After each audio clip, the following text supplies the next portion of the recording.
அனைவருக்கும் வணக்கம். இன்னைக்கு நான் உங்களுக்கு ஒரு புது மோட்டிவேஷனல் ஸ்டோரியோட தான் வந்திருக்கேன்.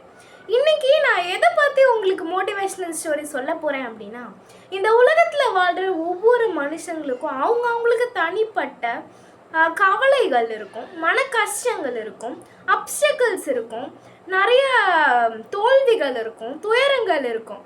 ஏன் ஒரு சின்ன குழந்தைக்கு கூட அதுக்கு படிக்கிற விஷயத்துல ஏதாவது பிரச்சனை இருக்கலாம். பெரியவங்களுக்கு ஃபினான்ஷியல் விஷயம் இல்லை ஹெல்த் கண்டிஷன்ஸ் இந்த மாதிரி ஏதாவது நிறைய பிரச்சனைகள் இருக்கலாம். பிரச்சனைகள் இல்லாத மனுஷங்களே இல்லை. ஆனால் இந்த பிரச்சனைகளை கண்டு உடனே மனசுடைஞ்சு போய் டிப்ரெஷனுக்குள்ளே போகாமல் இருக்கிறதுக்காக தான் நான் உங்களுக்கு இந்த புது மோட்டிவேஷனல் ஸ்டோரியோட இன்னைக்கு சொல்ல போகிறேன். ஒரு ஊரில் ஒரு பையன் வாழ்ந்து வரான். அவனுக்கு நிறைய மன கஷ்டங்கள் இருக்குது. அவனுடைய அப்பா அம்மாவை அவன் தான் காப்பாற்றணும், ஆனால் அவங்களுக்கு உடம்பு சரியில்லை. அதே மாதிரி இந்த பையனுக்கு ஒழுங்கான வருமானம் இல்லை, ஒழுங்கான வேலையும் இல்லை.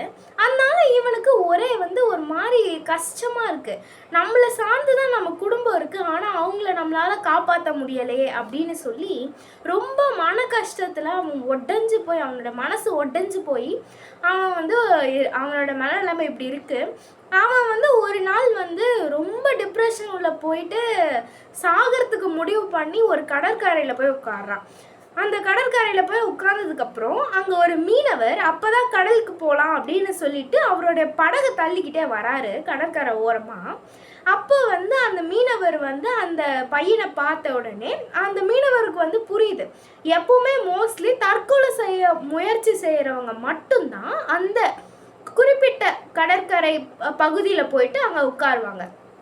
அது ஒரு மாதிரி டேஞ்சரஸான இடமா. அந்த இடத்துல பெரிய பெரிய கடல் அலைகள் வரும். அந்த மாதிரி கொஞ்சம் டேஞ்சரஸான இடம் அந்த இடம். அந்த இடத்துல மோஸ்ட்லி மனசு உடைஞ்சு போய் தற்கொலை செஞ்சுக்கிறவங்க மட்டும்தான் அங்கே வருவாங்க. அங்கே இது வரைக்கும் நிறைய விபத்துகள் நடந்திருக்கு அப்படின்றத அந்த மீனவர் தெரிஞ்சுக்கிறாரு. அப்போ அந்த மீனவர் தெரிஞ்சுக்கிட்ட உடனே அந்த பையனை அந்த மீனவர் பார்க்குறாரு. பார்த்தா அந்த பையன் மூஞ்சி ரொம்ப வாடி போயிருக்கு. இந்த மீனவருக்கு கண்டிப்பாக கொஞ்சம் கன்ஃபார்ம் ஆயிடுச்சு, சரி இந்த பையன் டிப்ரெஷனில் தான் இங்கே உட்கார்ந்துருக்கான், ஆனால் இவனை நம்ம எந்த ஒரு தப்பான முடிவும் எடுக்க விடக்கூடாது, நம்ம போய் இந்த பையனை அந்த முடிவுலேருந்து தப்பிக்க வைக்கலாம் அப்படின்னு சொல்லி இந்த மீனவர் அந்த பையன்கிட்ட போகிறாரு. இந்த மீனவர் அந்த பையன்கிட்ட போயிட்டு அவர் நீ இது வரைக்கும் கடற்கரைக்குள்ளே போயிருக்கியாப்பா, கடலுக்குள்ளே மீன் பிடிக்க போயிருக்கியாப்பா அப்படின்னு சொல்லி கேட்குறாரு. அதுக்கு அந்த பையன் வாய் திறந்து அவ்வளோ பதில் சொல்லலை, இல்லைன்னு மட்டும் தலையாட்டுறான். சரின்னு சொல்லி அந்த மீனவர் கன்ஃபார்மே பண்ணிட்டாரு, இவன் டிப்ரெஷனில் தான் உட்காந்துட்டு இருக்கான் அப்படின்னு. அதுக்கப்புறம் சரின்னு சொல்லி அந்த மீனவர் சரி வா தம்பி, நான் உன்னை கடலுக்குள்ளே கூட்டிகிட்டு போகிறேன், உனக்கு ஒரு புது அனுபவமாக இருக்கும் அப்படின்னு சொல்கிறாரு. அதுக்கு அந்த பையனுக்கும் சாகலான்னு உட்காந்துட்டு இருந்த அவனுக்கு சரி நம்ம கடற்கரை உள்ள போய் தான் பார்க்கலாமே, அங்கே நம்ம இது வரைக்கும் போனது இல்லையே அப்படின்னு சொல்லி சில எண்ணங்கள் வருது. சரி அப்படின்னு சொல்லி அந்த பையனும் அந்த மீனவருக்குடைய படகுல ஏறி போகிறாங்க. அந்த மீனவர் அந்த பையன் அந்த மீனவரோட சில ஃப்ரெண்ட்ஸ் இவங்க எல்லாரும் சேர்ந்து அந்த படகுல போயிட்டே இருக்காங்க. கிட்டத்தட்ட நடுக்கடல் கிட்ட போயிட்டாங்க. அப்போ என்ன ஆகுதுன்னா ரொம்ப பலமாக காற்று வீச ஆரம்பிக்குது. புயல் வர மாதிரி சில சிம்டம்ஸ் இருக்கு. அதை பார்த்த உடனே அந்த பையனுக்கு ரொம்ப பயமாயிடுச்சு. ஐயோ என்னது இது இவ்வளோ காத்தடிக்குது அப்படின்னு சொல்லி அந்த பையன் ரொம்ப பயந்து போயிடுறான்.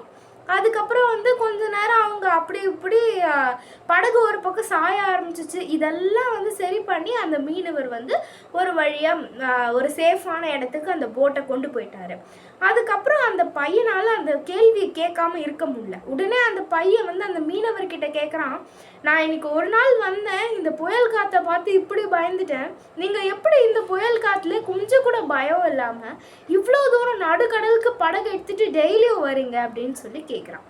அதுக்கு அந்த மீனவர் சொல்கிறாரு, முதல்ல கேள்வி கேட்குறாரு, என்னால் இந்த புயலை கட்டுப்படுத்த முடியுமா அப்படின்னு கேட்குறாரு. அதுக்கு அந்த பையன் முடியாதுன்னு சொல்கிறான். அதே மாதிரி அந்த மீனவர் இன்னொரு கேள்வி கேட்குறாரு, என்னால் இந்த காற்றை கண்ட்ரோல் பண்ண முடியுமா அப்படின்னு சொல்லிட்டு கேட்குறாரு. அதுக்கு இந்த பையன் முடியாது அப்படின்னு சொல்கிறான். அதுக்கு அந்த மீனவர், என்னால் இந்த பெரிய பெரிய கடல் அலைகளை கட்டுப்படுத்த முடியுமா அப்படின்னு சொல்லி கேட்குறாரு.